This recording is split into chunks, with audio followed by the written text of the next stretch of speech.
A sailor is gripping a valve wheel, glowing red-hot with his bare hands, because in a few seconds the ship beneath him is going to explode. The 24th of January, 1915, the North Sea, north of the Doggerbank Shoal. The German battlecruiser Seydlitz has taken a single British shell in her stern, and that one hit has already destroyed both her after turrets and killed 159 men. The fire is going down now, toward the powder magazines. If it gets there, nothing will be left of the ship, and of the more than 1,000 men aboard her, larger than a piece of wreckage. Between the fire and the magazines stands one man, Pump Master Wilhelm Heidkamp. To flood the magazines with water and stop the flame, he has to turn the flooding valves, and the valves have already gone red-hot from the heat rolling toward them. He takes hold of them anyway. He turns them. The sea pours into the magazines, and Seydlitz does not explode. He will live through this day. His hands and his lungs will never really live through it.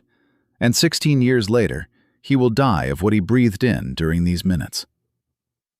And now the thing that makes this more than a story about a brave sailor. The German Navy learned from this disaster. It took the whole thing apart, down to the last bolt, understood exactly what had nearly killed Seydlitz, and rebuilt everything on its own ships that led to it. The British Navy read the very same reports of this action because Seydlitz fought the British in plain sight of them. And it changed almost nothing. 16 months later, in one great battle, that difference would cost 3 British ships and more than 3,000 men their lives in a matter of minutes. By the end of this video, you will know exactly what invisible killer hid inside every battlecruiser of that era, why one navy defeated it and the other waved it away, and why a ship that held red-hot valves with bare hands turned out to be wiser than a whole admiralty. Before we go any further, one quick question, because among the people who watch videos like this, there are always some who know the subject from the inside. Tell me in the comments what country you are watching from, and whether anyone in your family was connected to the Navy, to the guns, or to the sea in the war years. I genuinely want to know who is on the other side of the screen. Now let us go back to the thing that can turn an armored ship into a cloud of fire in a single second. To understand this story, you have to understand what a battlecruiser was, because it was a very strange ship built around one dangerous idea. At the start of the 20th century, the British Admiral John Fisher gave the fleet a new breed of ship. Take the guns of a battleship, the biggest there are. Put them on a hull that runs far faster than a battleship. And to win that speed, strip away part of the armor. The logic was simple and seductive. A ship like that would run down and destroy any enemy cruiser, and from a real battleship, one it could not beat, it would simply run away. Hit hard, run fast. No need for armor if nobody can catch you.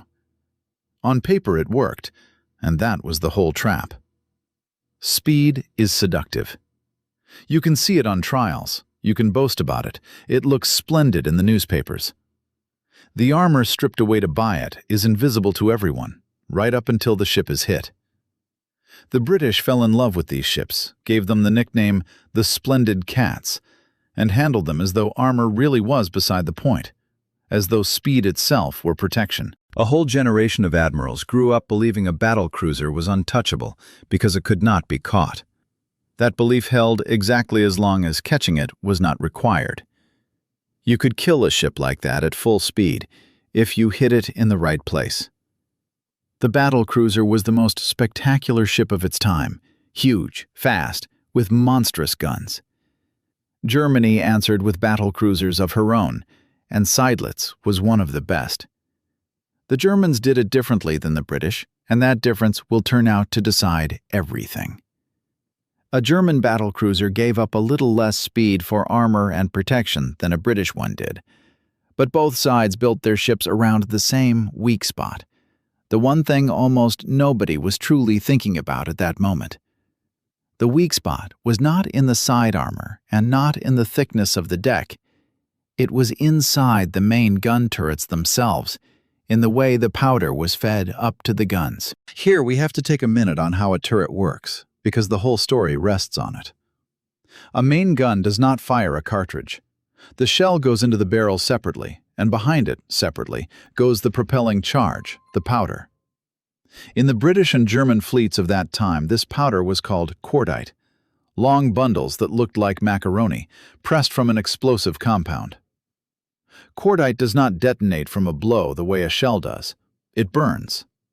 But it burns so fast and so fiercely that inside a closed barrel, that burning is what flings the shell 20 kilometers. The charges are stored deep below, in the powder magazines, under armor, below the waterline. From there they are raised up into the turret, to the guns, by a hoist, up a vertical shaft, through an intermediate handling room. And here is where the killer hides.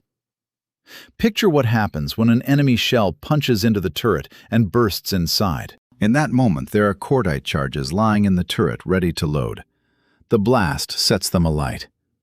Cordite does not explode, it flashes, and that flash is like nothing else. It is a wall of fire that instantly runs through every open space where there is more cordite. It goes up, into the gunhouse, and down the hoist shaft, through the handling room, to where the charges lie, one after another, and on toward the magazine itself, where there are hundreds of them. To feel the difference, imagine an ordinary gas flare, only thousands of times larger, and inside a closed steel maze. Cordite does not burn slowly. The flame runs through a bundle of charges in a fraction of a second, and as it travels down the shaft, it lights more and more charges, feeding on itself. It is not like starting a campfire. It is like lighting a powder trail that leads to a barrel, only the trail is vertical and the barrel is several hundred tons of powder below the waterline. If that wall of fire reaches the magazine, the whole store of powder goes up at once. That is no longer a fire. It is an explosion that tears the ship in half from the inside, from the bottom up, faster than a man can understand what has happened. 1,000 men of the crew vanish in seconds. This path, from the pierced turret down to the magazine, is the invisible killer of every battlecruiser in that war. And the whole question, a question of life and death for 1,000 men, came down to one thing: how hard it was for the fire to travel that path. Remember that word, path. We will keep coming back to it until the very end, and the whole difference between two navies will come down to whether they left that path open or closed it off. Here it is important to understand that at the start of the war, both sides were vulnerable. This is not a story about the Germans being cleverer from the beginning. In 1915, both British and German turrets had that open path from the gun down to the magazine. Both sides stored and fed cordite in a way that let a flash from the turret reach the powder. The only difference was what it would take for one of the sides to truly grasp it. For the Germans, it took Seydlitz and one British shell at the Dogger Bank. For the British, it would not be enough to lose 3 of their own ships to explosions. But that comes later. There was a second, subtler difference too, which would show itself later and finish the British off. It was not about the design of the ship. It was about a habit of the crews. The British fleet in those years was obsessed with rate of fire. It was held that a battle is won by whoever puts out more shells per minute. And to fire faster, gun crews did not want to wait while each charge was raised up one at a time from the magazine. They began to keep a supply of cordite up top, in the turret and the shaft, ready, so it could be fed to the gun without delay. To understand why the British clung so hard to speed of loading, you have to know one thing that was uncomfortable for them. Beatty's battlecruiser squadron shot worse than Hipper's. The German crews were more accurate. Their rangefinders and their method of finding the range gave more hits per salvo. The British understood this in part, and they made up for it the only way they could. If you hit less often, fire more often, and the total number of hits will even out. The whole tactical logic pushed the British turrets in one direction: wring as many rounds a minute out of the guns as possible, at any cost. And the cost was this. So as not to wait for each charge to come up from below, crews kept in the turret and the hoist not one ready charge, but a whole supply, laid out through the handling room and the trunk. The doors and shutters meant to cut the turret off from the magazine were kept open, because a closed shutter is extra seconds on every shot. In effect, the British turned the path from the gun down to the powder into a continuous ribbon of cordite lying in the open, perfect for a flash to run straight through with nothing in its way.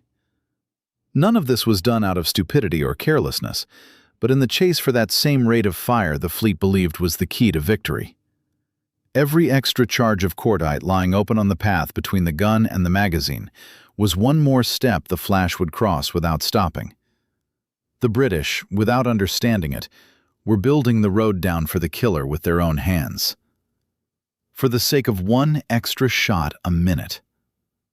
But all this was still ahead. First came the battle at the Dogger Bank. On the 24th of January, 1915, a German squadron of battlecruisers under Admiral Franz Hipper put to sea in the North Sea and ran into a British squadron under Admiral David Beatty. The British ships were faster. The Germans turned and headed home. The British gave chase, and what followed was a long fight on parallel courses at long range, two lines of ships running almost side by side and pelting each other across the sea. It is worth stopping for a moment on how that fight went, because it shows the price of that war at sea all on its own. At the tail of the German column steamed Blücher, an armored cruiser of an older type, slower than the rest. She began to fall behind, and the British fell on her, like wolves on the one that lags behind the pack. Blücher took the fire of the whole British line onto herself, so the other German ships could get away. She was shot to pieces until she rolled over and sank, taking nearly 800 men with her. While this was happening, there was also a tragic comedy of errors. Because of a misread signal, the British Admiral Beatty for a time led his main force away from the fleeing Germans, and most of Hipper's squadron got clean away. The Germans lost one old cruiser and very nearly escaped whole. Very nearly. Because Seydlitz was leading the German line, and it was on her, not on the trailing Blücher, that one single hit fell which almost turned out worse than the loss of everything else. The British flagship Lion fired a salvo, and one shell of 13.5 inches found Seydlitz. The shell struck the after part of Seydlitz and pierced the barbette of the rear turret, the armor that protects the base of the turret and the shaft beneath it. It burst inside, where the charges had been made ready for the guns. And the flash began.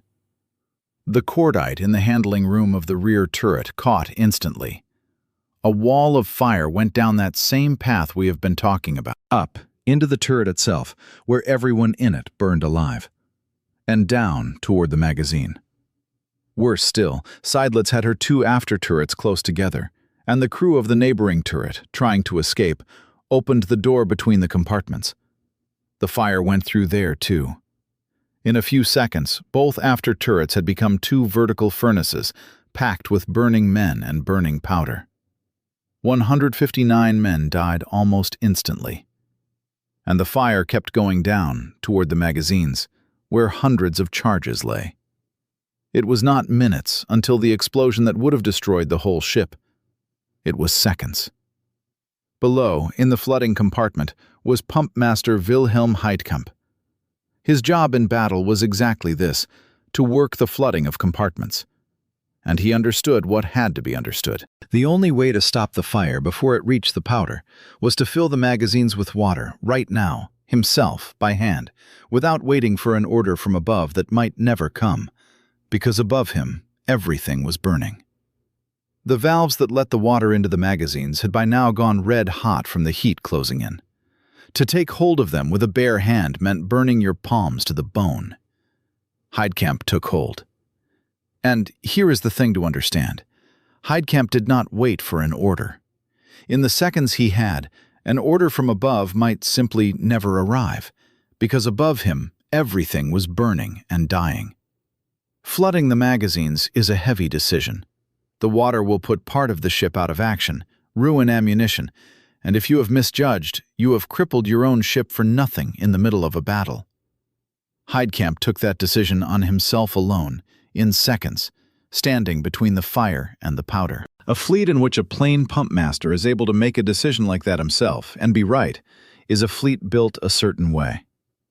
That ability to act on your own, without waiting for a command, will matter again in how the Germans then treat this disaster. He opened the flooding of both after magazines. The water rushed to the powder seconds before the flash would have reached it. The ship shuddered, but it did not explode. Heidkamp paid for it with his body. He burned his hands, and he breathed in the scorching air and powder gases that seared his lungs. He lived through that day and went on serving, but his lungs never forgave him. 16 years later, in 1931, Wilhelm Heidkamp would die of the lung disease he earned in those few minutes at the red-hot valves.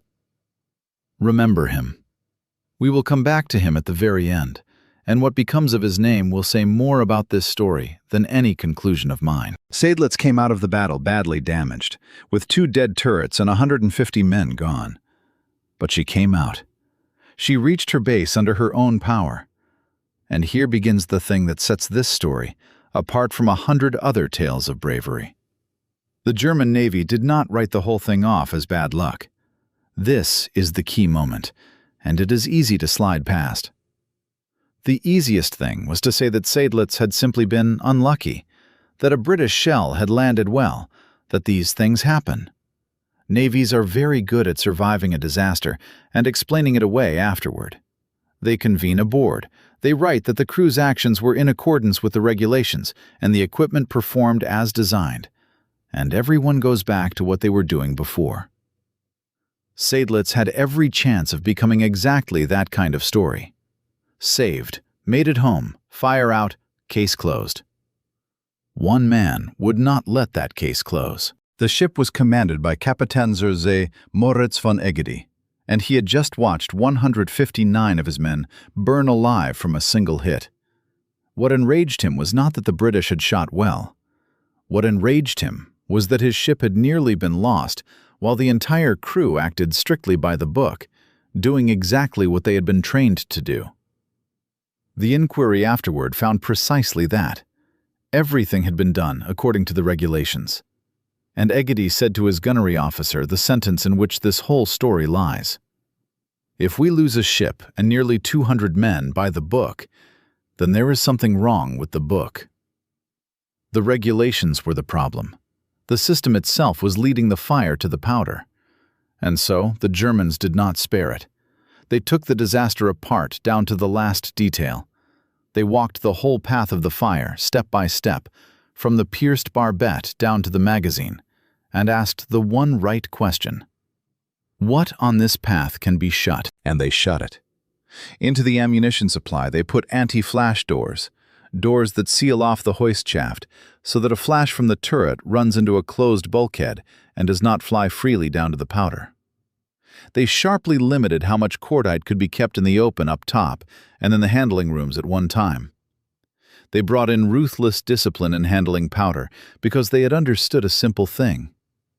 Rate of fire is worth nothing if one lucky shell turns your ship into a bomb. Notice what the Germans did not do. They did not comfort themselves that the ship had survived after all. Statistically, Seydlitz lived, reached base, was repaired, and returned to service. A fleet that loves itself would have settled for that. The danger passed, the ship saved, the hero decorated, on we go.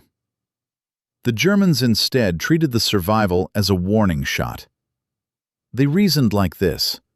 This time we were saved by one man who managed to turn the valves seconds before the explosion. To rely on such a man being in place and being in time next time is impossible. So we must make it so the ship survives on its own, without a miracle. And that is exactly why they went inside the turrets and rebuilt the thing that had nearly killed them.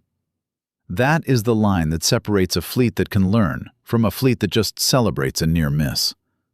The Germans took the path of the fire and blocked it. This was no secret they were hiding from the enemy. On the contrary, the whole battle had been fought in plain view of the British. The damage reports on Seydlitz became known. The lesson lay on the surface. The Germans were simply a fleet ready to look at their own near catastrophe and remake themselves, rather than look away from it. The British looked away. The British Admiralty knew what had happened to Seydlitz. It knew that a German battlecruiser had nearly blown up from a cordite flash that reached the magazines. It was in the reports. It could be read. And the British changed a few things, in small ways, on paper. But the culture they did not touch. The obsession with rate of fire stayed. Crews still kept a supply of cordite open in the turrets and shafts to fire faster. The doors meant to seal the path of the fire were often kept open, because a closed door slows the supply. The British fleet read a warning written in the blood of 159 German sailors, and went on doing exactly what that warning condemned. Worse, the bet on speed of supply meant that on some ships, even more cordite was kept in the passages and turrets than before. This was no secret the Germans withheld. It was a lesson handed to the British, and they set it down on a shelf. Here it is worth being honest and not painting the British as fools, because they were not. They were a fleet that had been taught for 20 years that the one who fires more often wins. A whole culture, a whole school of gunnery stood behind that habit. To give it up meant admitting that your entire approach to sea battle, in one important place, was leading your own ships to destruction. Such an admission comes hard to any large organization, and to a man. The British did not make it, and the reckoning came not to those who took the decisions in the quiet of the staff rooms, but to the sailors in the turrets. If this kind of breakdown is worth something to you, like the video and subscribe. It is the only way to tell the platform that stories like this are worth showing further. And we come now to the day this is all told for. To the largest sea battle of that war. The 31st of May, 1916. The Battle of Jutland, off the coast of Denmark. The largest naval battle of the First World War, and one of the largest in all of history. The scale was different from the Dogger Bank. At Jutland, the main forces of the two strongest fleets in the world came together. Around 250 ships, nearly 100,000 men at sea at once. The German High Seas Fleet had come out to lure and destroy part of the British Grand Fleet, piece by piece, before its main strength could arrive. The British had come to force at last the general battle they had waited for through the whole war. First, as at the Dogger Bank, the battlecruisers met. On the German side, again, Hipper. On the British side, again, Beatty. Hipper, seeing the British, deliberately turned south toward his own main forces, drawing Beatty's squadron under their guns. Beatty gave chase, and this stretch of the fight went into history as the Run to the South. Two lines of huge ships at full speed, side by side across a few miles of sea, pelting each other with shells. It was almost as it had been 16 months before. Except for one thing. Since then, one of these fleets had blocked the path of the fire inside its turrets, and the other had left it open. Now this would become visible, and it would become visible in the worst way.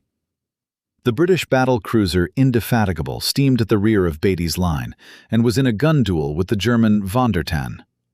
The German shells found her.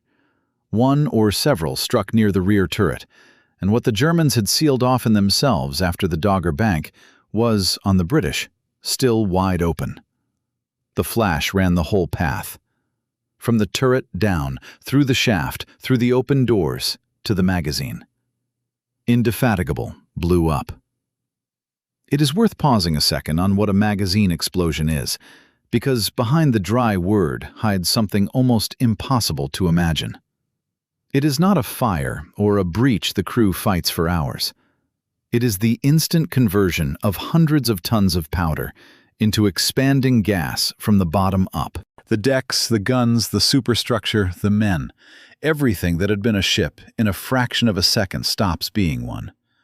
For a man inside there is no warning, no pain, no realizing.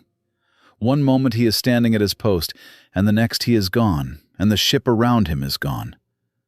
Out of 1,000 men, a crew leaves that way almost all at once. The ship rose on a column of fire and came apart. Out of 1,019 men in the crew, 2 were saved. An able seaman named Elliot and a leading signalman named Falmer, whom a German torpedo boat later pulled from the water. Think about that for a second. 2 out of 1,019. And the men who fished them out of the water were the very enemy whose shells had just killed 1,017 of their shipmates. That is how many men died in the time it takes fire to run the open path from the turret to the magazine. It was the same killer that had nearly taken Seydlitz at the Dogger Bank, only this time no one had blocked its path. A few minutes later came the turn of Queen Mary, reckoned the best gunnery ship in all of Beatty's squadron. There is a particularly bitter irony in that. Queen Mary was the best shot in the squadron precisely because her crews fed charges to the guns faster than anyone. That very skill she was proud of, the thing that made her the best, had built inside her the continuous ribbon of open cordite down which death came. She was doomed not despite her skill, but because of it. A salvo struck her. The shells found the forward magazines. And again the flash, again the open path, again the explosion. Queen Mary was torn nearly in half, and she sank so fast that the British ships coming up behind steamed straight through the still-standing column of smoke and the falling wreckage of her. One officer on a nearby ship later remembered seeing the bow of Queen Mary still moving forward on its own momentum when everything else of her was already gone. Out of a crew of around 1,200, about 20 were saved. It was in these very minutes, watching his second big ship vanish in a flash in a matter of minutes, that Admiral Beatty said the words that outlived him. He turned to his flag captain and said that there seemed to be something wrong with their bloody ships today. Something wrong. And it had been wrong. It had been wrong for 16 months, since the day a German pump master burned his hands at the flooding valves, and the British Admiralty read the report of it and shrugged. Later that same day, when the main fleets had come into action, a third British battlecruiser blew up, Invincible. The very ship that 2 years earlier had made her name destroying a German squadron off the Falklands. A German shell found her center turret, and it all happened a third time. Flash, open path, magazine. Invincible was torn in two in less than a minute. The two halves of the ship stood upright in the shallow sea, bow and stern pointing up, like two gravestones. Out of 1,025 men, 6 were saved.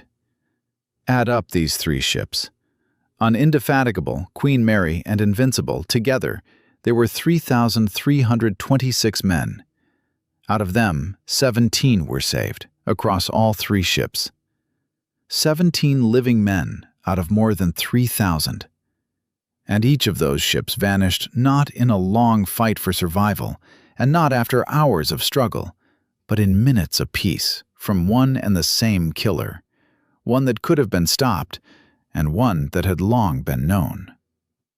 Now look at what was happening at the same time to Seydlitz, who was once again in the thick of the fight. At Jutland, Seydlitz was hit by 21 heavy shells, plus a torpedo, which opened her side beneath the forward turret, with a hole more than 10 meters long.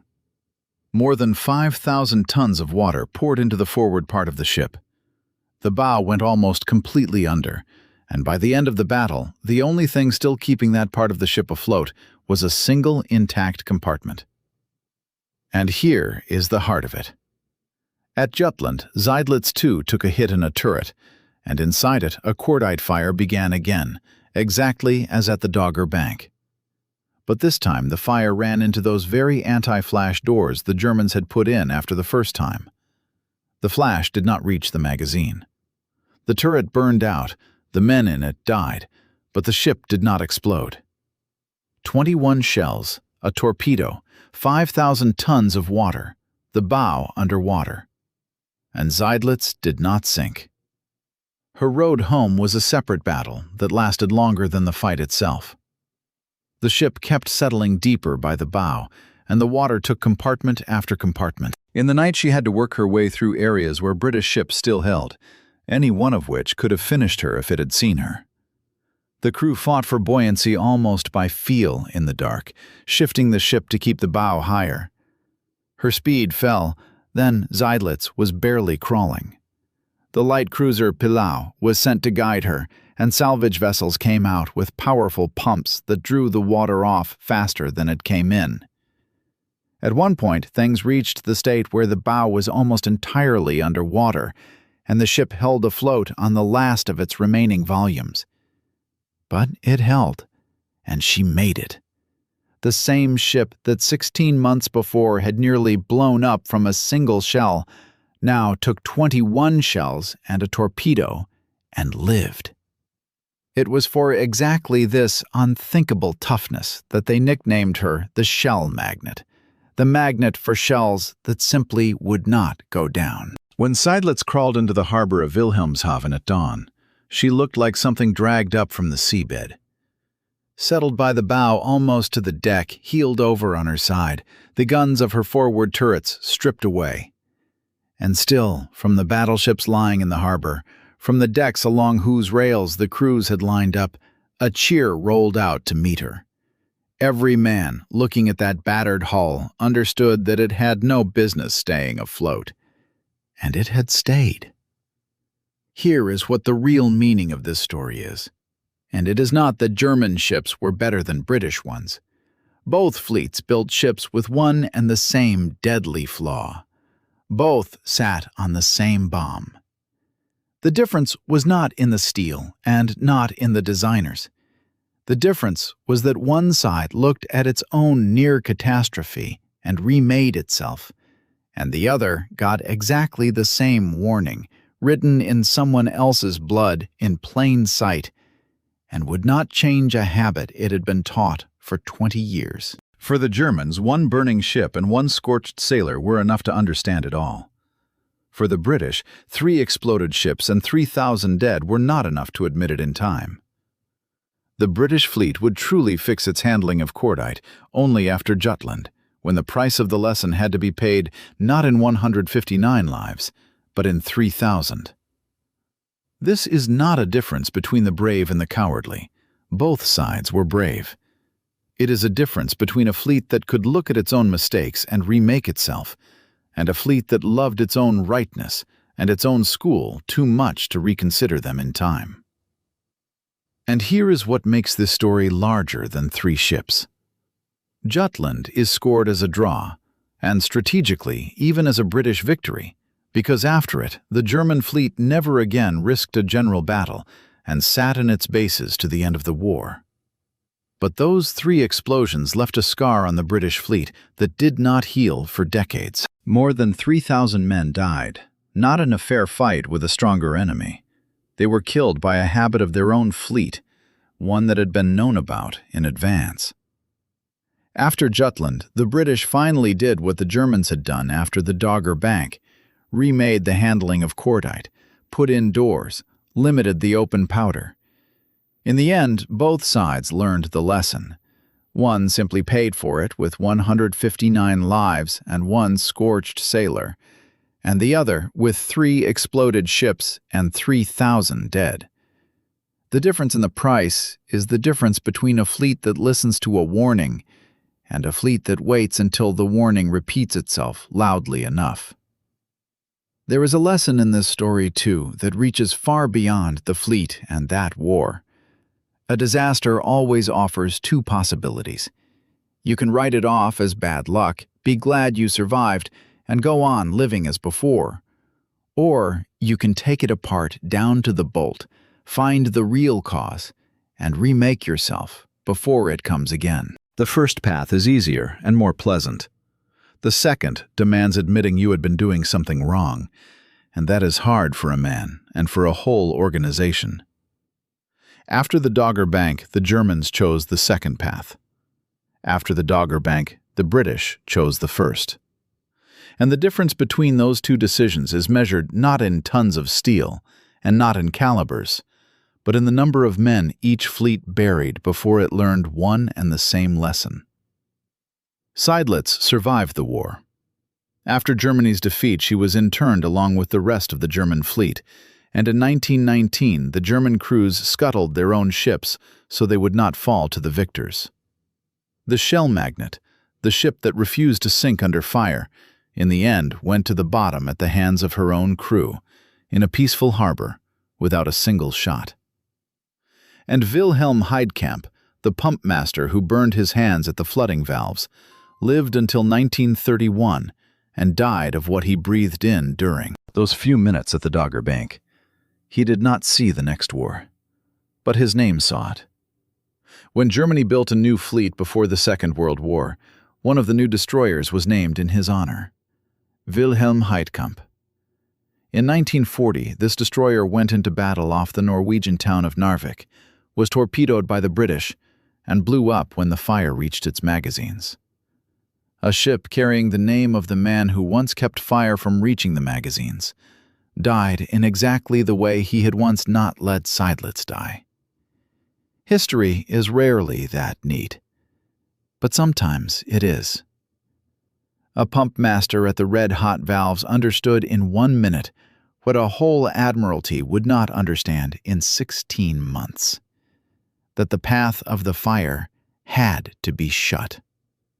3 British ships and 3,000 men paid for the fact that someone once set that simple conclusion on a shelf. If this story was worth your time, subscribe. One video like it every few weeks. Long form, no filler.